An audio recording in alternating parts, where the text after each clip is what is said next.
This is such a huge house. How do you manage? We make do with what we have. Napaka-impractical nitong ganito kalaking bahay.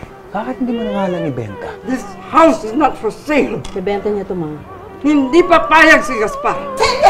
Si Gaspar! Mang Gaspar! Mang Gaspar!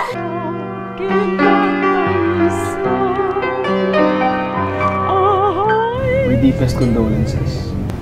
Hindi pa siya patay. Kung ibebenta mo ito, kaya Sherwin mo na lang ibenta. Raquel, inaaway ni Tito Gaspar ang mga caregiver niya. Kamukha mo. How old are you? Oh, how old are you now?